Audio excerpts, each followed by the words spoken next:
ขี่รถถีบป้าที่ผู้เช้านี่ห้องใช่แล้วบอก โอ้ยผู้สาวนั่นมีคนสองคนสามไปนำ อัด จะบูมีเงิน อัดซองก็ได้บ่ ที่จะบูมีเงินบ่ได้เลยสองนั่น เนาะ มันลังเถือกเขาพันใหญ่ที่บ่เงินทางคนสาวคนโต ตัวเองเป็นใจเขาเป็นตัวใหญ่บ่เป็นยังมันอวบเนาะ มันรถบสามารถที่แก่ลากเข้าไปได้ เจ้าได้เลย บ่ แต่เขายังน้อยหนุ่มผมดำขนาด บ่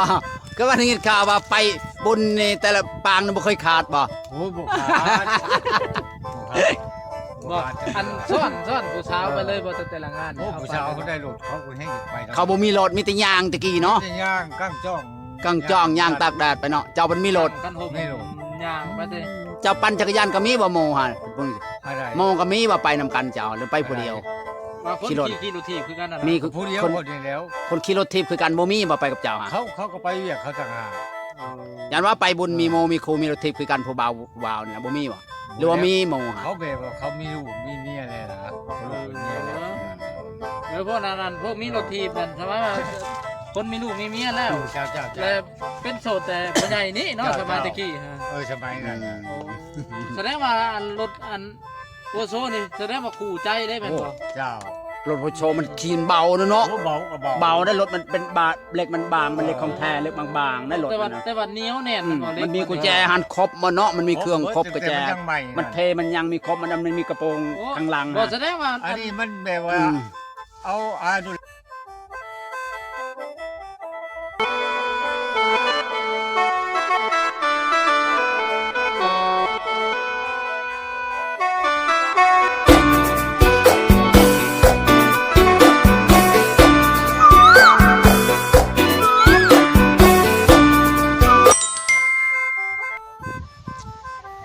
กราบสบายดีหรือว่าสวัสดี FC หมดสู่มงสู่บอลเด้อบ่ว่าในและต่างประเทศก็ยินดีเข้าสู่2บ่อน้ำพามนอีกแล้วพี่น้องมื้อนี้ก็สิมาหาลุงมีคือเก่าพี่น้องบ่ได้ไปหาลาวหลายมื้อหลายเดือนแล้วคิดฮอดแล้วก็เลยมาหาว่าเราอยู่เฮือนบ่พี่น้องถ้าอยู่ก็สิพาเราไปเที่ยวมื้อนี้ว่าเราอยู่ผู้เดียวก็เหงาแล้วว่าสิชวนไปเที่ยวไปหากินข้างนอกพี่น้องสิไปหาเล่นข้างนอกแล้วไปถ่ายคอนเทนต์ให้พี่น้องเบิ่งให้พี่น้องเบิ่งหรือพี่น้องได้ชมได้เบิ่งนํกันพี่น้องถ้าผู้ใดได้เบิ่งได้ชมแล้วก็อย่าลืมกดไลค์กดแชร์หรือว่ากดติดตามนำเด้อพอมีกำลังใจเฮ็ดคลิปต่อไปพี่น้องไปบ่ต้องศึกษาชีวิตเวลาเฮาไปเบิ่งไปชมนํกันเลยว่าเราอยู่เฮือนหรือบ่อยู่พี่น้องไปถามเอาพี่น้องคักอยู่แล้วนี่ได้บ่ ได้บ่ได้ก็ไปตัดเอาแล้ว สบายดีมาแซ่บนํกัน เนาะตัดตาสบายดีเด้อ สบายดีกินข้าวนํกัน สบายดีผู้ใหญ่ สบายดี สบาย โอ้มื้อนี้มาพอกันอีกแล้ว กับผู้ใหญ่มี มีมื้อนี้อยู่ผู้เดียวบ่มีหยังกินเพิ่นหา บ่อันนี้อันเมนูเด็ดแท้ผู้ใหญ่มีนี่ตำบ่เนี่ยตำหุ่งบ่เนี่ย ครับโอ้โห ตำหูบ่นี่ซีมเอารอดล อั อน ง นี้ สด ปิ้งปลา ลองสดเอาเนี่ยคือตำต้มนี่ ต้มปลาเนาะ ต้มปลา นี่ ต้มปลา โอ้ได้แล้วมาพี่น้องมากินข้าวน้ำกัน มากินข้าวกันแซ่บคือเก่า มื้อนี้กินข้าวไปนำโอ้ล้มกันได้พร้อมนะได้ ครับโอ้โหเนี่ยแซ่บแค่นี้ มาดูมาม ากก็ตำหูมักครับปลานิลปุยจะ เป็ กัน นต้ม เป็นอะไรบ่เนาะ นี่ แล้วก็แล้วครับเขาบดหมักไปได้กับปลาไม่จ้างอะไรมากินเขากินเบิดได้ถ้าเป็นคนที่ว่าแค่ปลาไม่จ้างนะครับ กลางไปให้ผู้เฒ่าว่ะตัวกลางให้ผู้เฒ่าว่ะไว้เนี่ยครับกินเองกินเต็มนะตัวกลางลาแห่งแซ่บ แซ่บอยู่แล้วมัน ปลาบ่มีกลางเลยครับ คอยไปแม่กินบ่บอกคอยเป็นคนที่แบบก้างน้อยหนึ่งกับข้าวลูกคอคอย ครับผม แต่ว่าคอยระมัดระวังในการกินปลานะคอยจะตัวใหญ่ผมก็ต้องเอาไป กินให้เองมันเนี่ยห้องมาแต่นึง เจ้า มันอยู่ไกลฮะ บ่ตัวใหญ่ เจ้า ระวังอันปลาใหญ่กับผู้สาวน้อยตัวได้แซ่บกว่ากัน ว่ามันก็เช้าน้อยเลย ดอก ผู้เฒ่าเห็นบ่ เ จำปายังไม่ทำยาเลย ว่าอันทุกคนมีผู้สาวเนี่ยยากมากเนี่ยอันกินข้าวในกระชิยาแล้วบอก อะไร สมมติว่ามีผู้สาวมานั่ง เอาหน่อยเนี่ยมันยังมาพี่ก่อน มานี่ ที่ มานี่มานี่เจ้าสิเช่าบอกกินข้าวนี่ เช่าก่อนเนี่ย เท่าก่อนโดดเทียบไปไทยเลย ถูกต้อง อันนี้คือหมักแบบคือต้องถึงใจได้เป็นบอก มากินข้าวน้ำพี่น้องโอ้ล้มกันเลยทอด เป็นได้ต้มแซ่บก็ชิมมือก็ต้ม ใช่ โอ้ ปะ มันกับชุดยอดอยู่นี่แหละ มาหัวคนนะ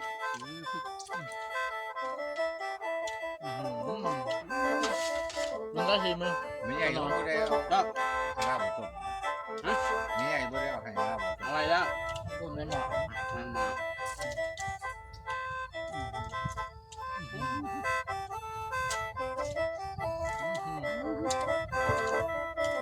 มาถึงแล้วไหมชิบบริยินเสียงแจ้งขักไปได้พอเขาไปเอาไม้ชิบบริยินเสียงดูดน้ำรูดใช่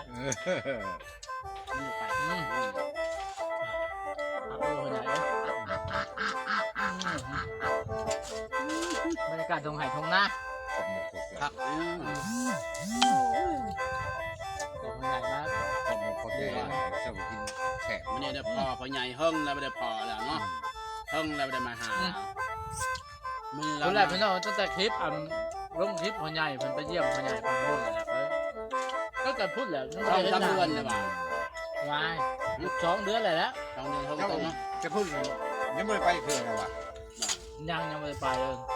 เนี่ยเนาะ เนี่ย ย่างเราดูนี่ หนักไปหาเจ้าอยู่ขึ้นฮอดอยู่ ไปยิ่งไปทำงาน เนี่ย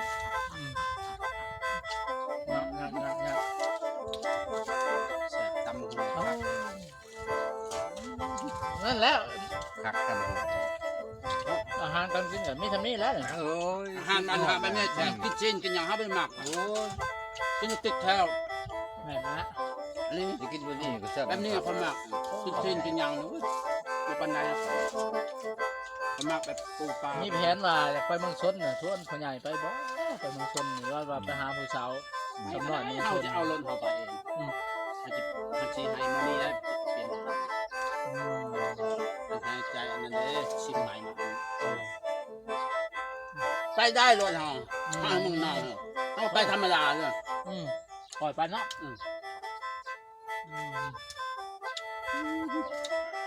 มักเนาะตำหงเนาะ ขับ เป็นผู้นะครับตำหน่วยใหญ่แล้วคือว่าตำร้านมันเป็นแซ่บนะต้มร้านเป็นแซ่บ คำนี้พอดีเนาะคุณจะแซ่บ เป็นแซ่บ มันแกมตำแซ่บดื้อน้อยโพดเฮา แซ่บจัง คือยำลายแต่ว่า ก็มาร้านเดิมเนี่ยหรือมันจะได้ทำใหม่บ่คือแซ่บแท้คุยใส่รู้ขับเลยนะมาทุกคนนะ ปุ้ยจะเนาะ ผมไม่ชอบมันแซ่บ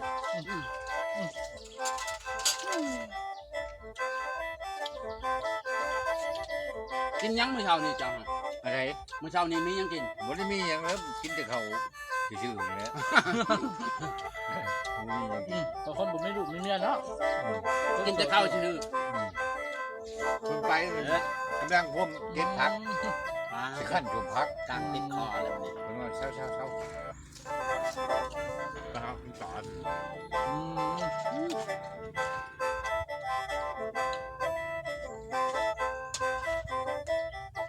พอได้กินดู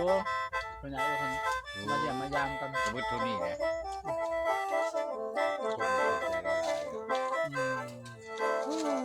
มา เรียกให้เลือกเพื่อให้อีกตัวบ้าใหญ่ คนใหญ่มีคนถามมาแล้วใหญ่แบบอันนั้นแล้วเรื่องมัน11เขาว่าเจ้าหากี่ตัว ถ้าจะร้ายคนหน่อย เขาว่าอันเจ้าหันตัวเขาว่า มีแต่เขาออกกันได้หลายๆในบ้านก็คือกัน ต้องเชื่อเขาอ่ะเต็ม เขาว่า เขาว่าคนใหญ่เก่งแต่ปลา ว่าไปซื่อๆเขา เจ้าแม่นความเขาบ่จัก จักแหล่ไปเลย มาร้องเหมือนเดิม แต่เนี่ยมันมีคนมันหลายมันดีอ่ะ บ่ลองมาพูดเนาะ เขามาร้องหมูหูเห็นบ่เขาตัวแล้วเขาว่าคนอย่างนี้ตัวเลยเขาว่า นี่แต่ว่าเขาว่าตัวในบ้าน เขาว่าบ่เชื่อเขาว่าเต็ม บอกขี้โม่เนาะ ตัวร้ายบางคนก็ว่าคนใหญ่ขี้โม้ ฉันให้เขา คันเขาว่าไปที่จะแก้ไขเขาว่าให้เขาเอาผู้ชายมาลองเบิ้งเนาะคันว่าขี้โม่เนาะ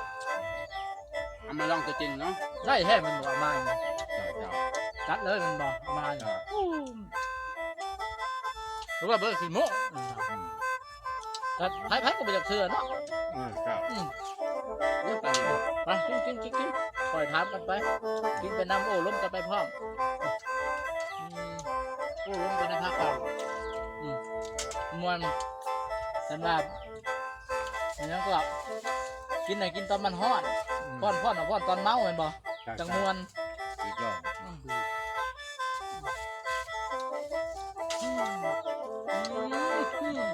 ไทย ตำ เย มะ อะ ฮุ่งหมดก่อนเนาะตำมะฮุ่งหมดก่อนมันตำมะฮุ่งแซ่บกว่า มันคู่กันได้ครับตำมะหุ่งปิ้ง ตำมะฮุ่ง ปลา ปิ้งปลาเนาะ ปิ้งปลาแล้วก็ต้มกระดูกปลาหัวปลาเนี่ยโอ้ยแซ่บกว่าเข้าก็ดี ว่าจะคิดมีประชาชนน้อยมานั่งกินน้ำบ่ ใช้มันถิ่มโมเนี่ย จัก ยังเด้ มุกขีดแล้วผักแข็งคอย เอา จะ บ่เข้าเมื่อก่อนเนาะมันใหญ่เอาไว้ในตู้เย็นน่ะ ว่านั่งกินไปได้บ่จะคิดมีผู้ชายนั่งเฮียงบ่หวะ มุกก็จะมีเนี่ยคันมันมี โซ่ให ยั ญ่ งว่ายังมีผู้ชายทำงานนั่งเฮียงกินนะ มันก็แห้งแซ่บแล้ว บ่ใหญ่ยังจะคิดอยู่เป็นมึงยังคิดอยู่เรื่องนี้นะมันบ่ตายปลามันนี่บ่เช้าแม่นบ่ เรื่องนี้เนาะ ยอม ก็จนว่าคันที่ทงยังประยุทธ์เนาะบางคนจนคานไปแล้วใจขาตักก็มีได้หลายคนได้ว่าบ่ยอมเรื่องนี้ว่าใจขาตัก โอ้เขาใหญ่กินแบบสมมันว่าได้11อีเลยกินแบบกินแซ่บนะจะเสียงหลับเนาะ นอนนี่ก็รับแม่นบ่สบายแม่นบ่มื้อกินข้าวกินน้ำสบายพี่น้องกิน หน้าแดงหุ่นอะไรได้ กินบ่เลือกเนาะ กินผักอะไรเรากิน กินบ่เลือกกินยังกระแซ่บมัน แซ่บมันบ่ดู แบบค อั น นนี้ ว่า เท่าสิกินได้บ่ตามมาหุงอันนี้เราหมักคุย ถ้าบางคนก็บุกตกแต่บ่หุงเนี่ย แม่น ถ้าคนบ่ข้างห่างเนาะบ่กินเลยแต่บ่หุงผู้เฒ่า โอ้ยมันหนักเขาได้ยินเราก็เร็วแล้ว ทำจะพาประชาชนน้อยเนาะ โอ้ย ทำกันเลยตามมาหุงกับผู้ชายทำน้อยเลยสุดยอดตัวใหญ่เลยมาทุกคนมาดูคน